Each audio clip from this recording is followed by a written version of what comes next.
So good afternoon, everyone. I'm El-Naggar. I'm the Interim Dean of the USC Dornsife College of Letters, Arts, and Sciences.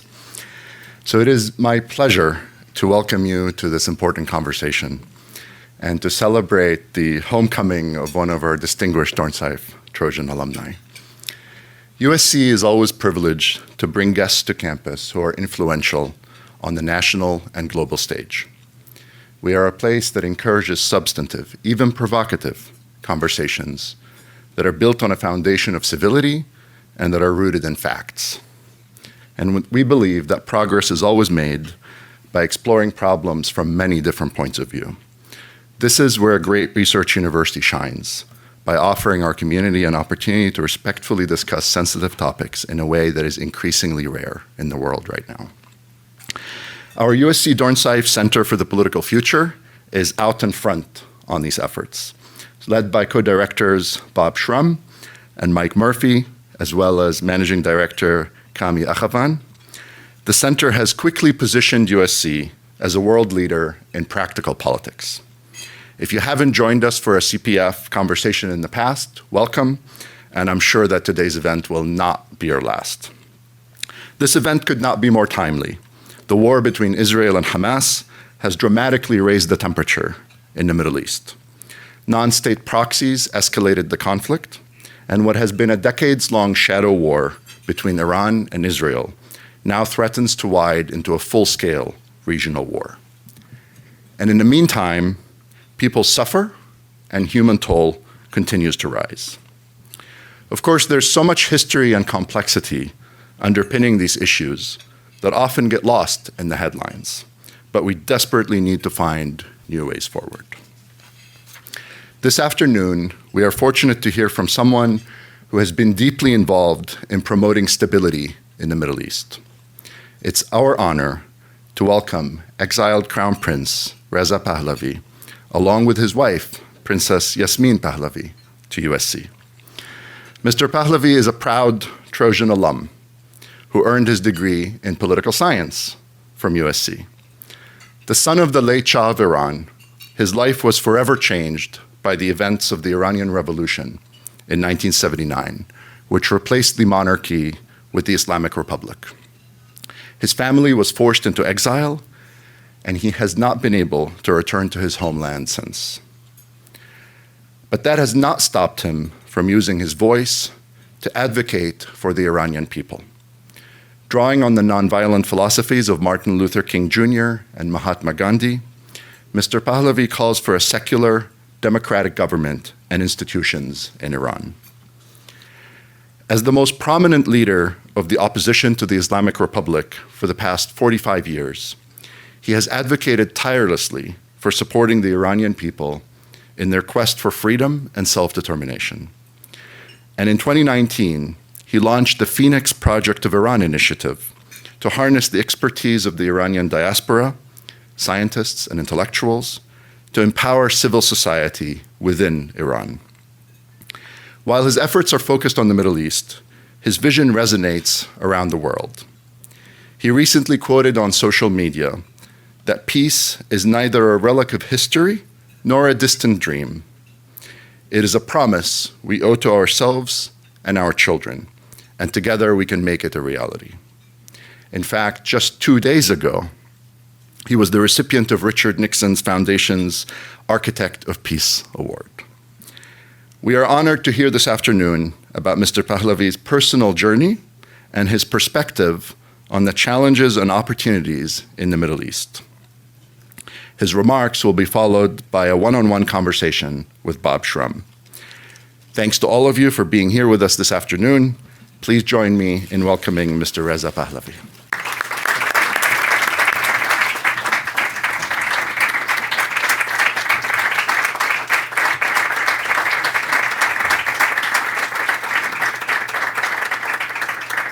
Thank you so much. Before I start formally my remarks, let me just say that in the past 40 years, I have often traveled to California, and every time that the plane begins its descent to land either at LAX or John Wayne Airport, I feel so much better because the light here is different than anywhere else. The endorphin kicks in, I'm in a good mood. Today I'm particularly excited as a Trojan to be here among you. So frankly, I don't have any reason to underperform, and I hope not to disappoint you on that.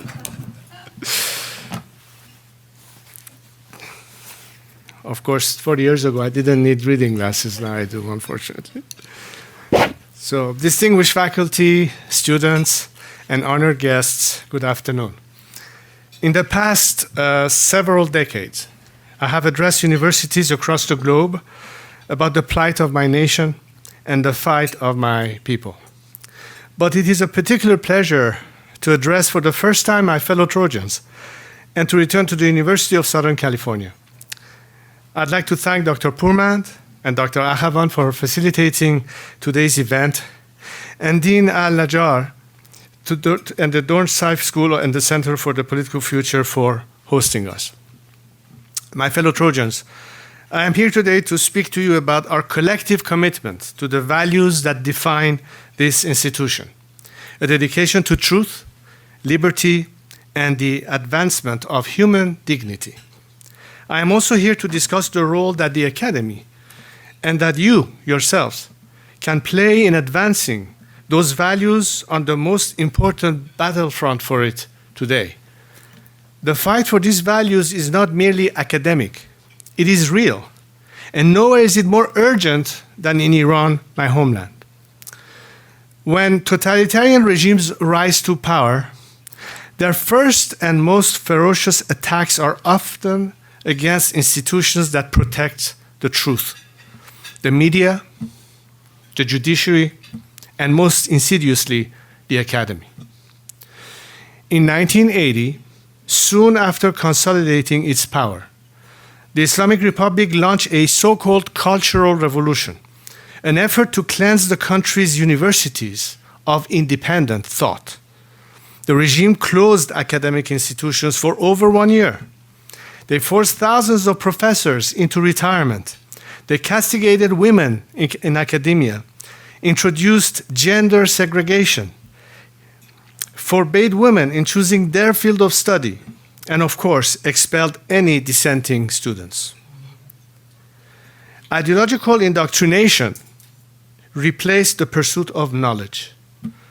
The regime believed that if it could control the minds of the next generation, it could secure its grip on power. This is a lesson that we too must understand. The academy is not merely a space for intellectual discourse, it is a battleground for the future. The Islamic Republic, through various means, has sought to infiltrate and influence academic institutions, both in Iran and abroad, disguising its propaganda as intellectualism. It presents itself as progressive or anti-imperialist, all while repressing its own people. The global academic community must remain vigilant against this, ensuring that the pursuit of truth remains untarnished by political agendas or authoritarian narratives. But despite the regime's relentless attempts to dominate Iran's intellectual and cultural life, the people of Iran, particularly its students, have resisted in yet another testament to the indomitable nature of the Iranian spirit. Like their predecessors in different times and places, the youth of Iran are at the forefront of the struggle for freedom. These are not just protests. They are expressions of a profound desire for dignity, justice, and freedom. Iranian students have been beaten, imprisoned, tortured, and too often killed for standing up to tyranny. So I am here today in part to speak to USC students, not only as future leaders, but as concerned citizens.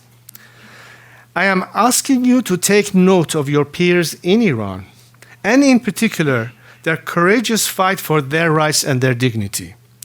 You must not look away as these young men and women, your peers in age and aspiration, sacrifice their lives for the same fundamental rights that you enjoy here.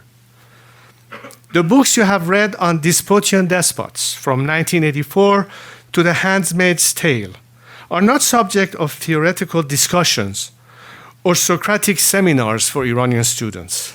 They are the reality of their everyday lives. George Orwell found his inspiration in mid-20th century dictatorships. Margaret Atwood in the totalitarian regime in Iran. It's easy to see why. Women are legally barred from dozens of courses of study. The Baha'i religious minority is banned from getting a higher education altogether. Students from both genders and all faiths are beaten, thrown from the windows of their dormitories, and kidnapped. They are lashed, tortured, and killed. This is the life of a student in Iran, if he or she doesn't toe the party line. I know you carry on your shoulders the burden of the questions of your future, your academic studies, your career path. I know my youngest daughter is in your shoes as a junior in Michigan. But I have other daughters, the daughters of Iran at the University of Tehran, the University of Tabriz, the University of Mashhad. And I am asking you to take a new burden on your shoulders. The burden of the knowledge you now have of the plight of your fellow students in Iran. And I am asking you to be their voice for them. I say this not only to students, but also to faculty. Professors, your colleagues too face the lash of the whip, the piercing of the bullet, and languish behind bars in the jails of the Islamic regime in Iran. It is on their behalf that I call today on each of you to do what you can to be their voice. You can be ambassadors and emissaries not only for the people of Iran, but for truth. The resilience of the Iranian people, particularly its students, has always been a source of strength for me. Despite decades of repression, they have never given up their right to dream of a better future. They are the future of Iran, and are showing the world what it means to fight for one's freedom with dignity and determination. This is not just their fight. It is the fight for anyone who believes in justice, in human rights, and in the sanctity of individual liberties. As Trojans, you can appreciate this because from the day you stepped on campus, whether as a student or an educator, we were all taught to fight on. But there is no one who better encapsulates this spirit so vigorously than the people of Iran. This spirit of perseverance and resilience is exactly what the Iranian people have demonstrated for more than 4 decades. There will remain unbroken. It is strengthened by each new generation, refusing to bend under the yoke of a usurping despot. The people of Iran do not ask for pity or charity. They ask for solidarity. They ask for the world to recognize their struggle and to lend their voice in support. The role of the academy is critical in this regard. Universities, including this one, must be places where truth is pursued without fear and where freedom of thought is protected from those who seek to stifle it. Academic institutions must be champions of human rights, not passive bystanders. Having returned to campus today, I not only hope for, I believe in a day when Iranian universities can once again be places of free inquiry, where students and professors alike are able to pursue knowledge without fear of retribution, where disagreements are transacted through arguments, not prison terms. I look forward to an Iran where the academy serves its true purpose, the advancement of thought, creativity, and the betterment of society. In a free Iran, I envisage universities that are open to all, where ideas can be exchanged freely, and where intellectual diversity is celebrated rather than suppressed. I hope that one day my nation's universities will be able to invite and host you, the scholars and leaders of your generation, I hope you will be able to visit and study in Iran and meet and collaborate and learn with my young compatriots, the scholars and leaders of their generation. I not only hope this, I believe it will happen. So to my fellow Trojans, I say this: you too have a role to play. The freedoms you enjoy here are precious, but they are not guaranteed. Stand in solidarity with those who are denied those very same rights, whether in Iran or anywhere in the world. As the people of Iran fight for freedom, I hope you will fight on alongside them. Thank you.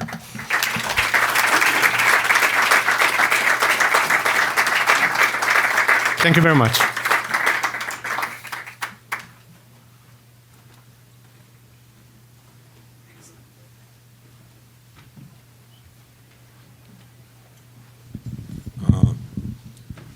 So let me begin by going back almost 40 years, or more than 40 years. You fled Iran in 1979 when your father, the Shah, was driven from office during the Islamic Revolution. Can you share your views on that revolution, its impact on you, and on the prospects for democracy in the Middle East? Well, I left Iran in the summer of 1978, approximately 6 months before my father and mother had to do. I had just graduated from high school. I was literally on the next day on a flight to come to Reese Air Force Base in Lubbock, Texas, to undergo pilot training formally at that base. And it was during that time, and in the midst of which where the revolution occurred, and my father came out, and obviously under the circumstances, I never had a chance to go back to my country. When you say what impact it had on me, I guess, I have so many tales and stories of so many like me, certainly my generation, who I think we feel to be the first burnt generation, as we say in Farsi, nasl sukhte.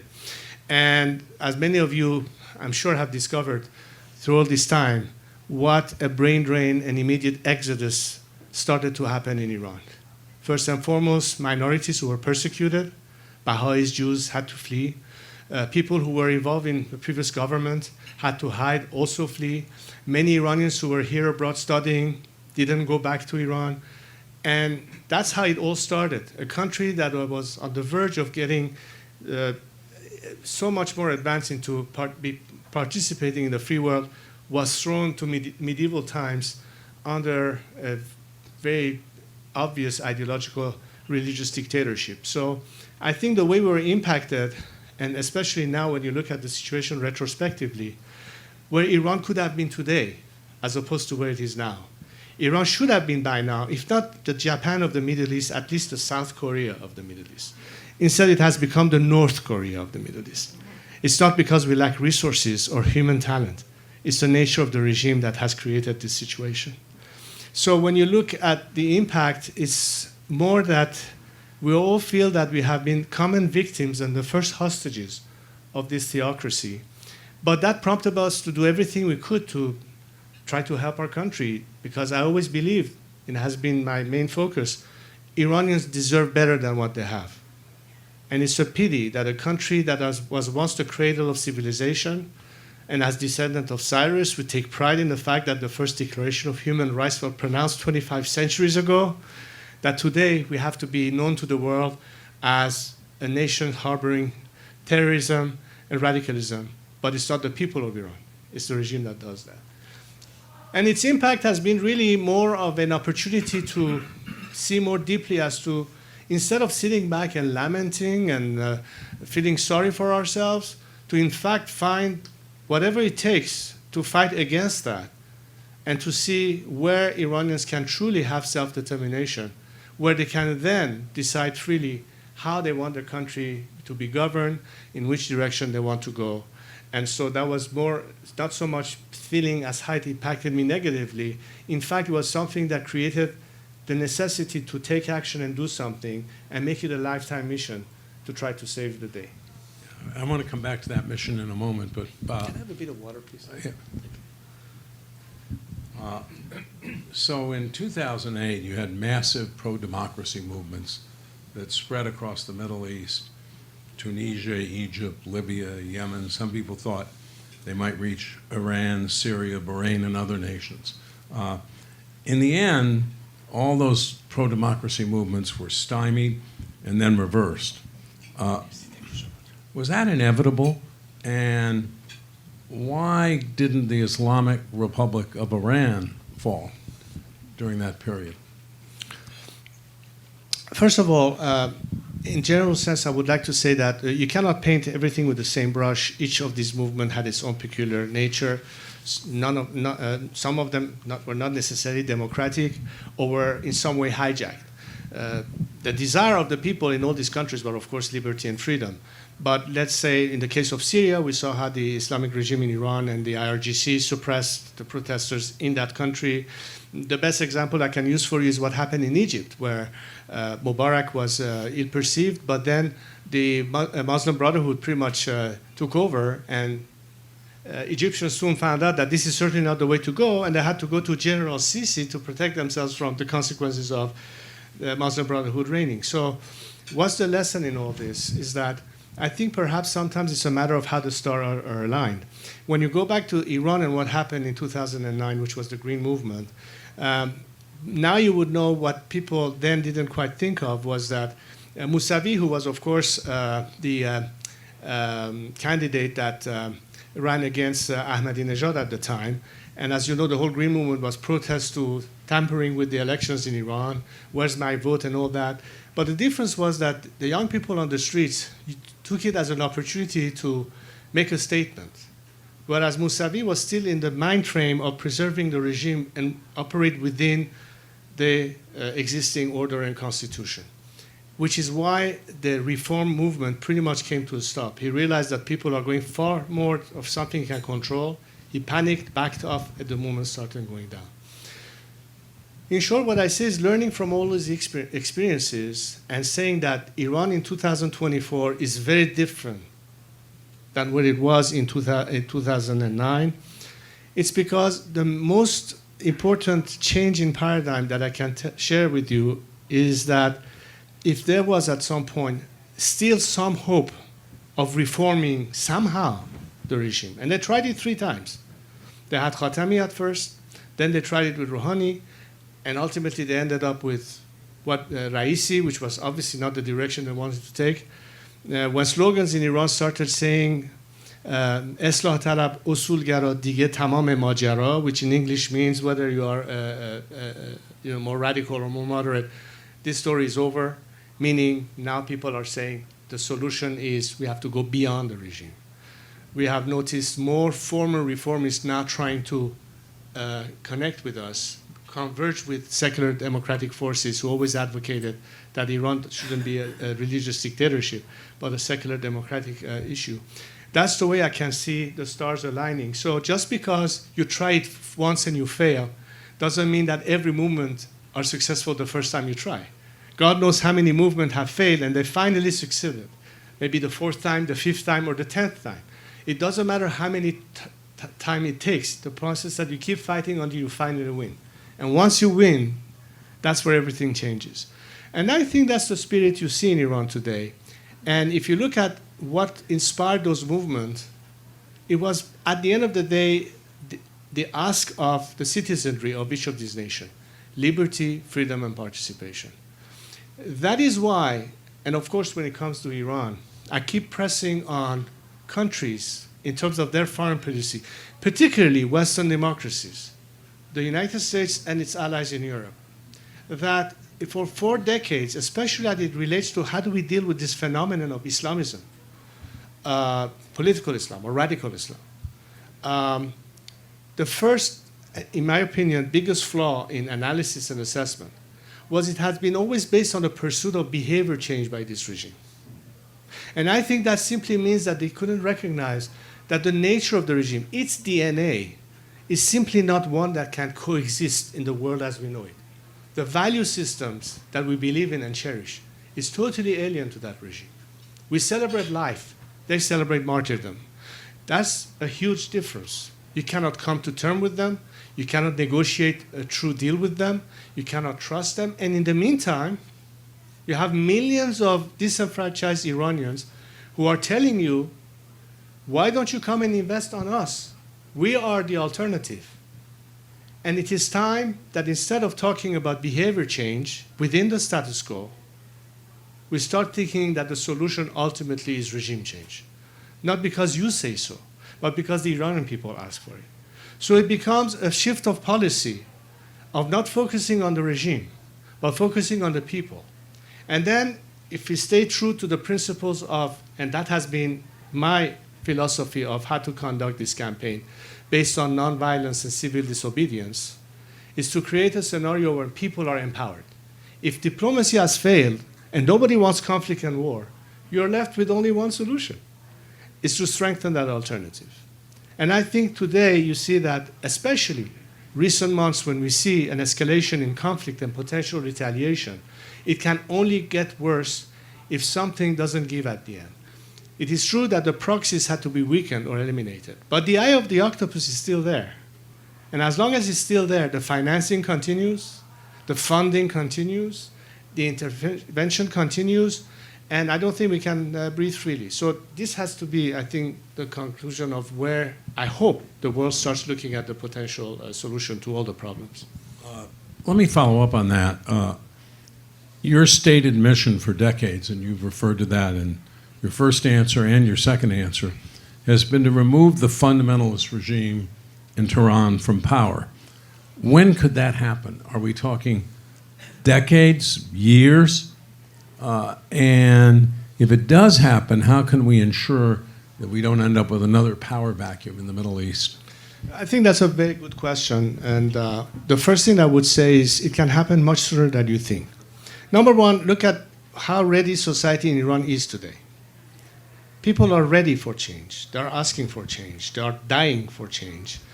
And assuming that what I'm hoping will ultimately be a shift of policy, meaning that this time a dual-track approach, one of maximum pressure, which means additional sanction, including on the IRGC, putting it and listing it as a terrorist organization in Europe and elsewhere, going much more directly to the whole nomenclature that enjoy and benefit from the existence of this mafia-like regime, and showing the people that you're serious about putting more pressure on them, and parallel to that, a policy of maximum support in various forms. For instance, as many of you may have heard through social media, that the most important element right now is having access to information, not to be cut off from the rest of the world. Internet access, for example. And also a possibility of seeing in what way we can fund these strike funds to help Iranian workers who will ultimately strike to have a chance and hope that they get compensated. And I think a lot of the frozen assets can be repurposed for that. So it's not taxpayers' money that funds that, it's Iranians' own money that belongs to them in the first place. That could be repurposed for that. It's a matter of legislation. It's also a matter of modifying some of the current rules within the sanctions, for instance, OFAC, which limits and makes it impossible. Let's say you're in an Iranian family, you want to send some money to a family in Iran to support them. You can't do that right now. There's only cryptocurrency that you have as an option. So some of that may have to be changed. These are all ways to facilitate, in the interest of empowering the Iranian people, what could be done in terms of actual measures that can be taken. So obviously, if all of that happen, it directly expedites the process of change. It's also something else at the end that to me has always been very important, especially in order to avoid a scenario of not having anarchy post-collapse in a vacuum. Rather, we would like to have a controlled implosion. That includes a process where, as Iranians fighting for the regime, we are not only focused on how to bring it down, but how to manage the transition, how to bring in many people into the fray so they can fill the void. I believe as I speak, there are thousands of Iranians, managers, technocrats, bureaucrats that can run the apparatus of state temporarily. I believe that part of our message is one of national reconciliation and amnesty rather than revenge and retribution. I believe we have seen different models of addressing the questions that deals with how people seek justice, the truth and reconciliation process, to name an example. So we have a host of lawyers and legal specialists working on all these issues, constitutional projects. We have economists planning for the first 100 days after the collapse and how we sustain ourselves during that period, as an example of a short-term, mid-term strategy of how to, in fact, address how we can not only be successful in eliminating the regime, but to avoid a scenario that would lead to some kind of a chaos or collapse. And that, again, in contrast to what happened after Saddam Hussein's fall in Iraq, and pretty much the de-Baathification process, which was really a disaster, come to think of it. And in fact, I think regime change got a bad name because of that, but just because you poorly executed it somewhere else doesn't make it a bad concept. And I think the solution in Iran still remains regime change, but in a different way, without even involving foreign intervention, particularly of a military kind. So if we do all of the above, I think we can certainly have a solution that will free the world from any anxiety and concerns about what this regime represents as a threat, but also know that there is behind that a strategy of transition. And I've offered to step in at the ask of my compatriots to help lead this transition, work with them, people inside and outside. And of course, we hope that we find good partners in the free world to back us up and be with us. So naturally, I always said, the last thing that I've always said to my compatriots was, we cannot rely on anybody else but ourselves. But of course, we will have an easier time dealing with it if we were not alone in this fight. And that's my message to the outside world. Stand with us, not against us. In 2022, Mahsa Amini was killed in Iran by the morality police for not covering her hair. This murder sparked massive protests across the country and the world. It also led to many more women in Iran being, as you suggested earlier, beaten, jailed, and even killed for committing the same crime, quote unquote, that she did. How has the pro-woman movement in Iran influenced your thinking about the future of the country and Middle East democracy? And is there any prospect of more international support for women's rights in Iran and the Middle East? I think one thing that sets Iran apart from many other countries in that region is that if you go back 50 years ago, if you go back to the time where Iranian women gained suffrage 4 years before the Swiss women had in terms of the right to vote, if you talk about the presence of women at high levels of government, as ministers, as judges, even in the military and forces, where they stood then and where they are now, the contrast is right there.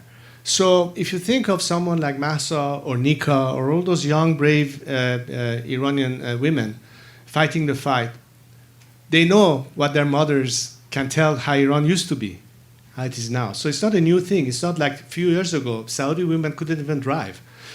In Iran, they were doing that in the 50s and 60s already. So it is not for the first time that we can see how Iranian women were engaged as equals in Iranian society, and how much more they could have in a secular democratic future in Iran. And that is something that puts Iran way ahead of the curve, because they are the first nation in the region to understand the consequences of religious governance. We often see the age of Renaissance post-Inquisition in the Christian world in Europe. Well, I think Iranians are today in an age of Renaissance post-Islamic Inquisition this time, where it's not religion that is a problem, but we all agree that secularism and separation of church from state is a prerequisite to democracy. And the real question is, are Iranians today, this generation, aware and understand the principles of secularism in the sense of separation of religions from government? I tell you, the answer is a loud yes. And they say it every day. And this is why I think that we can manage this process based on these values, because not only we desire it, we understand it, but we have seen the negative aspect of not having it. And this is what I think is the strength of today's generations that you see in Iran. And that's a gift. It's a gift for the free world, that you have now a well-equipped generation. Whereas their parents, 45 years ago, didn't quite understand what it was really the consequences of having Khomeini be the leader. Marxist forces and Islamic forces, none of them truly democratic, did not usher in an era of democracy in Iran. If anything, if Iran was not totally politically liberated, but every other liberties existed, we lost everything and gained nothing.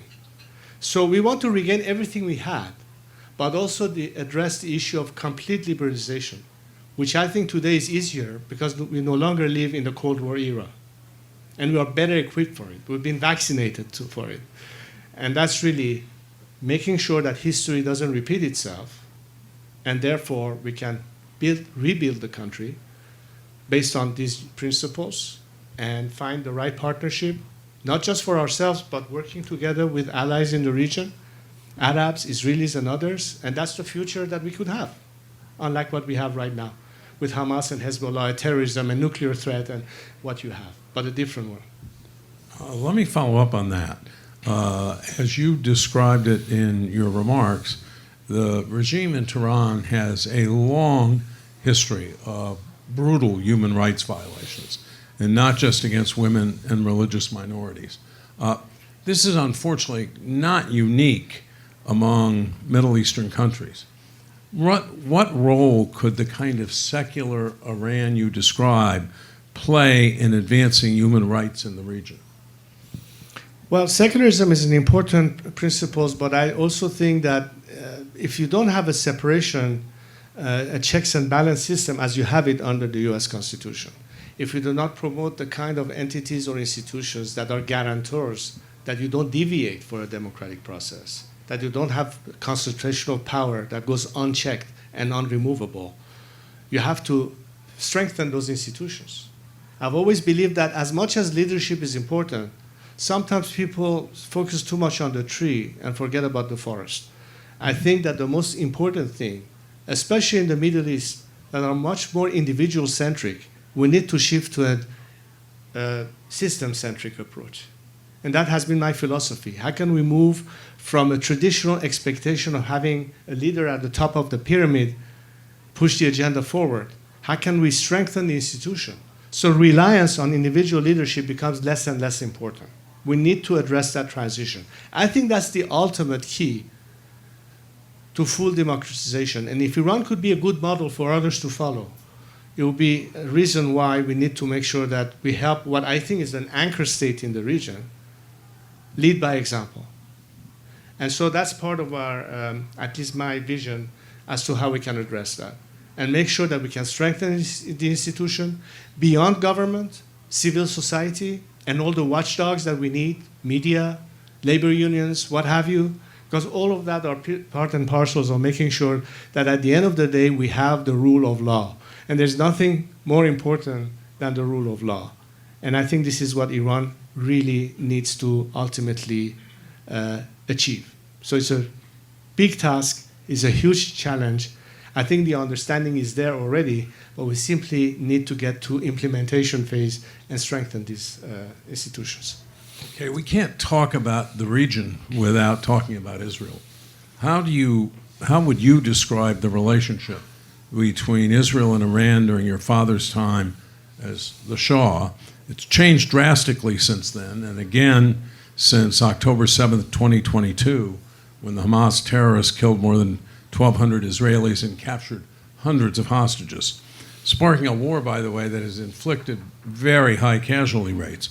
The fundamentalist regime in Iran has been unapologetically supportive of Hamas and Hezbollah. Is escalation between Iran and Israel inevitable?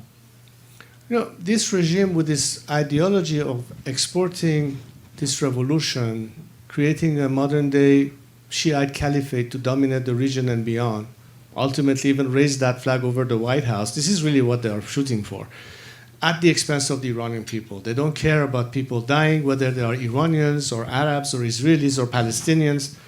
They are basically using every tool in their power to attain that objective. That's their viewpoint. If they have to eradicate Israel from the map, they have often stated that. That's degree of well beyond anti-Semitism. It's just the way they think. Meanwhile, the Iranian people, many Arabs, including Israelis, think differently. they feel differently about themselves and the relationship that they could have. In fact, when I visited Israel about a year and a half ago, together with my wife, we were really taken aback by the amount of sympathy and understanding and support that Israeli citizens, not just Iranian Jews living in Israel, but Israeli citizens, said, and how they reacted to Iranians in Iran who dared demonstrate the Israeli flag during soccer matches in support of Israel, particularly after October 7th. And we have witnessed these demonstrations everywhere in the world. The image of the potential of two countries that could be regional strategic partners that could have an impact on change in the Middle East. It all is based on making sure that if the Iranian people had a say, they have no hatred against Jews or Arabs or Muslims or anyone. We need to live in our region in peace and in solidarity and in friendship. That's our national interest. So why should we be antagonistic to our neighbors? I think that we can all benefit from a world where Iranians, Saudis, Egyptians, Israelis, we can all work together. We can have the kind of union that the Europeans have for themselves. Why should we spend billions of dollars on armament rather than education and healthcare?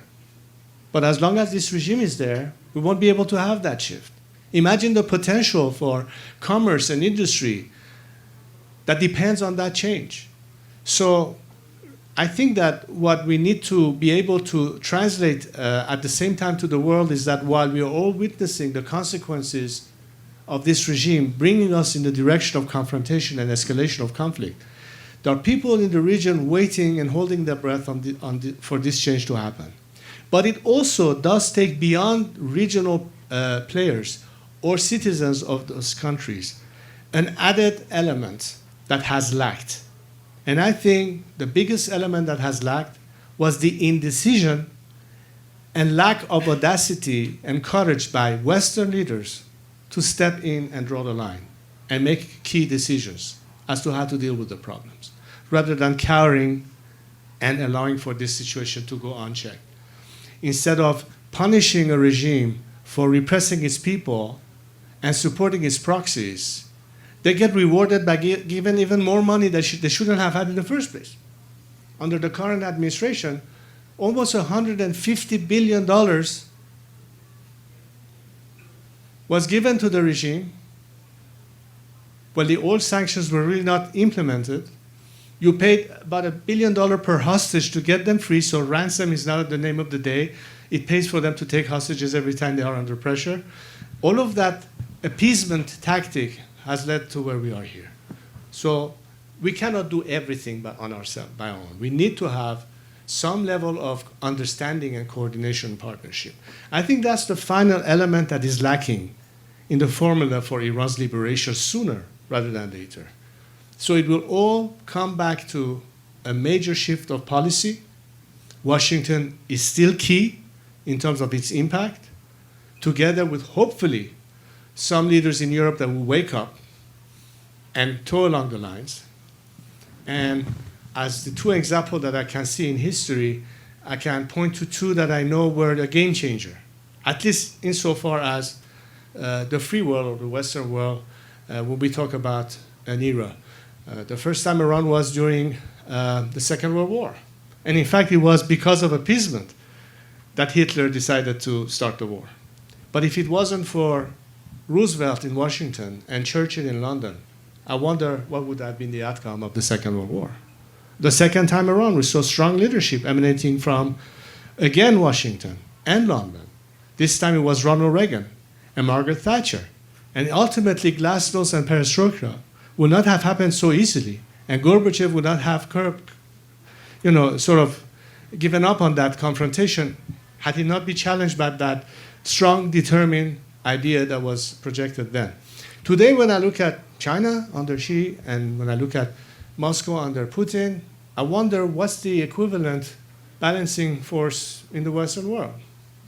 I don't see any. Should we be surprised of the consequences of that? So I think that's the part that needs to be changed. And this is something for citizens in America, in Europe, to ask their respective governments, where do we stand on this? What are you waiting for? The solution is right in front of your eyes. It's time to invest on the alternative rather than insist persistently on maintaining the status quo with hope of change of behavior and all that. If that is today the conclusion, we can, much sooner than you think, have that change. Let me talk about one place where you might agree with the current administration in Washington. Do you think there's a viable path to peace and a two-state solution involving both Israel and the Palestinians? Well, as long as the Islamic regime in Iran is still there funding its proxies, antagonizing Israel, the climate for that possibility would be non-existent.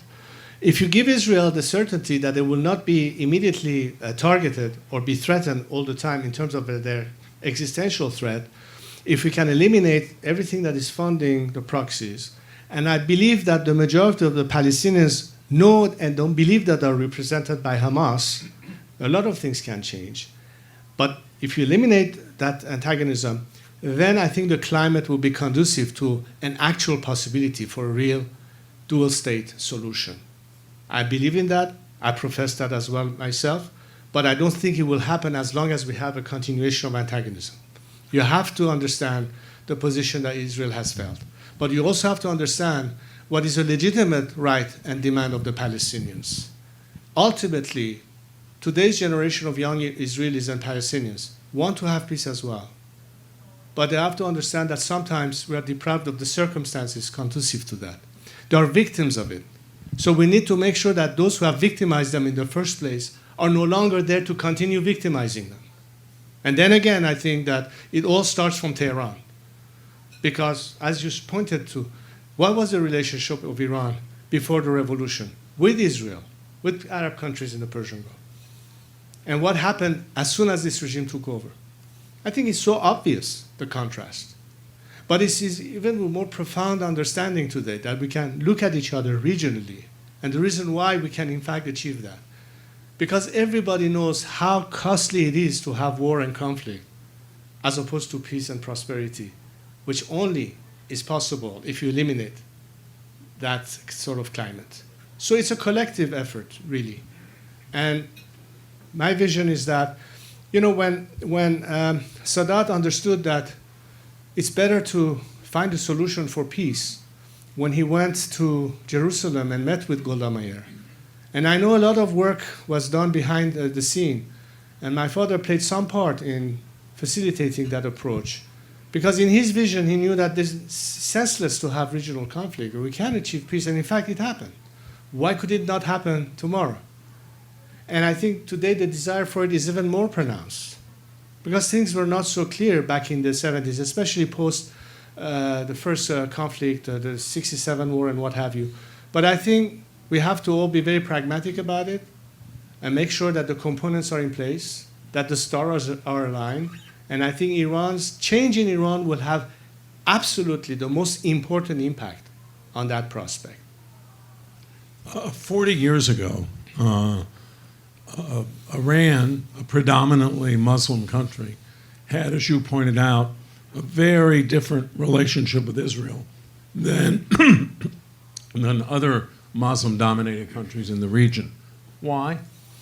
Well, you know, first of all, if you look at Iran as, long before America even came to existence, an actual melting pot of some form. Iran was a country composed of a mosaic of ethnicities, religions that for centuries lived together side by side under the same roof. I remember my days in Iran as growing up, where we were, you know, seeing society as it was. Christians, Baha'is, Muslims, Sunnis, Shias, even atheists were living there. Nobody was bothering the next person on the street or asking whether you're a Jew or a Muslim or what is your persuasions. I had the privilege, sometimes being the crown prince, you have certain privileges. And my privilege was to be able to play with our national soccer team. And when I looked at my soccer team, there were Iranians of different ethnicities from Khuzestan, from Azerbaijan, from the north, different religions, all playing together under the same flag. We were Iranians. We didn't think of each other as a dissected society. This regime has created that element of predominance of one religion or the ideology crushing the others. It's as simple as that. Which is why when we had in our own country, all these persuasions or faiths, we had it at home. It was not a question of how do we deal with our neighbors. We already had that diversity among ourselves as a society. So if the natural Iran is composed of these diverse groups, then it can deal with their counterparts, all being citizens of another country. So whether they're Armenians, or if they're Christians, or if they're Jews, or if they're Muslims, and we have all of it in our own country, we don't see any issue of having to be dealing with all of them. And Iran will go back to its natural state.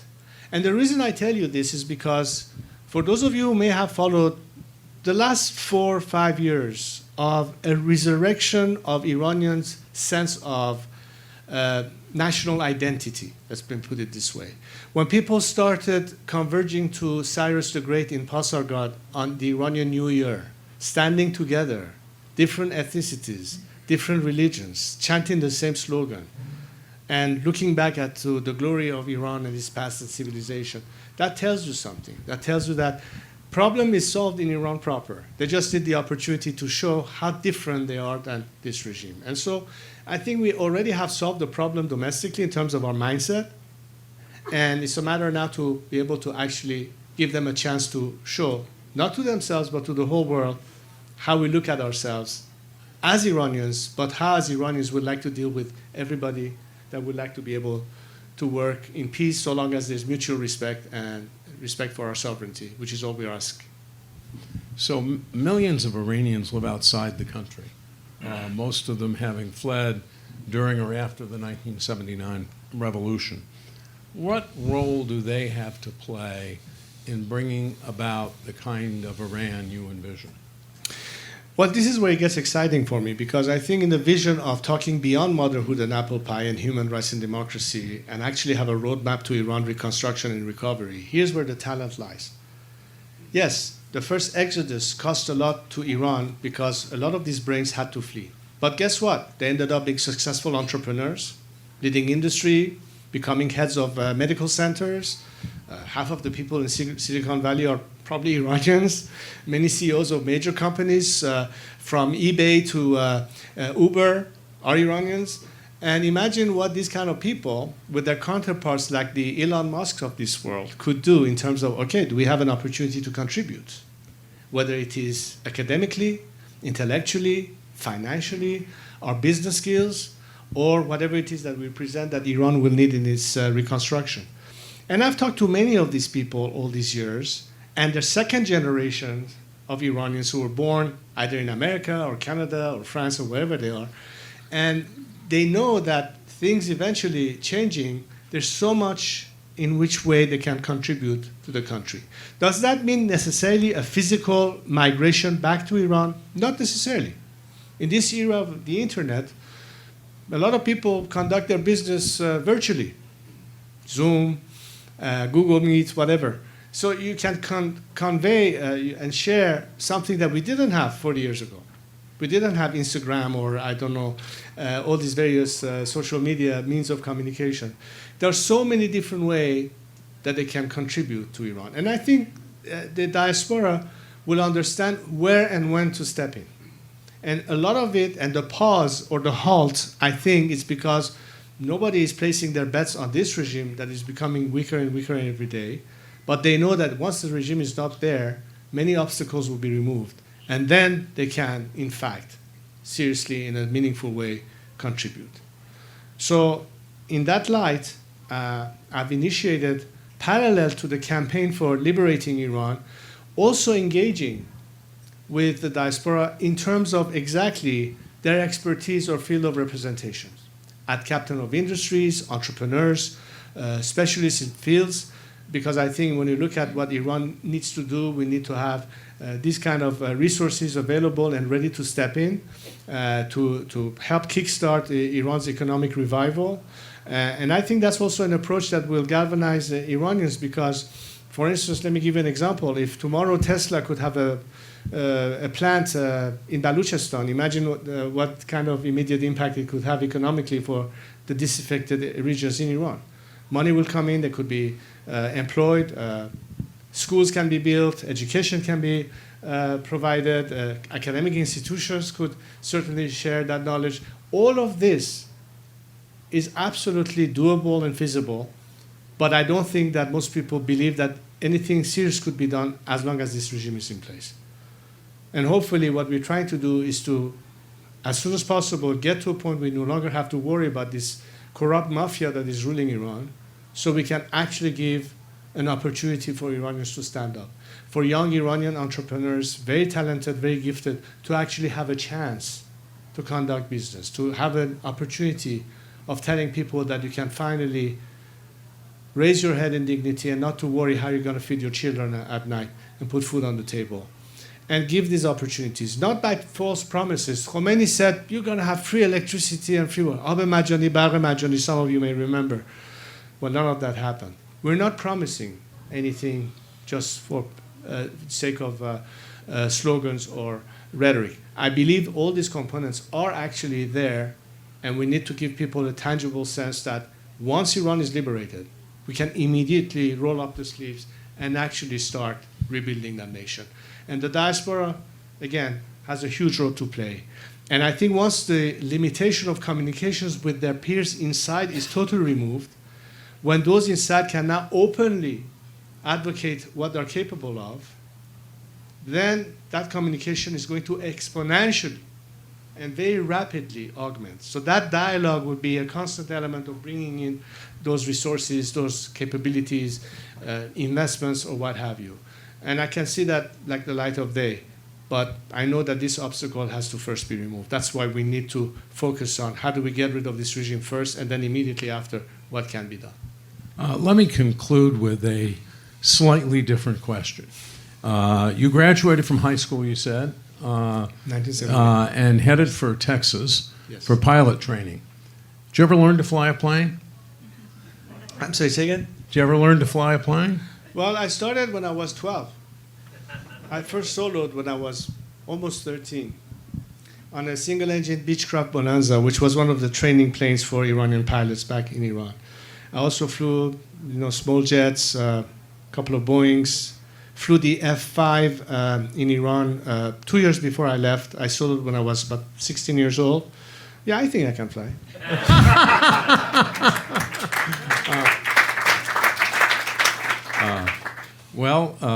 We can do a lot of things on Zoom, and all of this is on Zoom today. Let me thank you for your presence and your perspective as we welcome you back to your alma mater. Let me thank our audience, whether they're with us in this room or whether remotely. It was a very enlightening discussion, and in some ways a very hopeful one. Well, thank you for the opportunity. I think it's very important to have this kind of exchanges more frequently, if possible, because I think if you don't engage everyone who wonders in what way can they possibly contribute, the more they have an understanding of the roadmap, the more they can find their place at their line in which they can be contributors in different forms. So beyond what yours truly can do in terms of facilitating or proposing various issues that we can have a discussion around. But I think we need a lot of surrogates for this movement. And I think that academic institutions are very important in playing that role. And I think if students, whether they are Iranian students or foreign students, regardless of where they are, and as I pointed in my initial remarks, I think many movements in the world have always been championed by students. So I hope that we can expand this conversation and this dialogue and this exchange, relying heavily on students and their communication with our peers, and especially the use of social media as the most important tool of exchange of views and understanding what's really happening on the grounds that is often not covered by media. So I encourage you to really put more time in finding the right channels of social media where Iranian opinion is broadcasted or explained, because that's certainly a good source of information that you will not necessarily find in conventional media outlets covering Iran and what you have. Thank you again. Thank you all.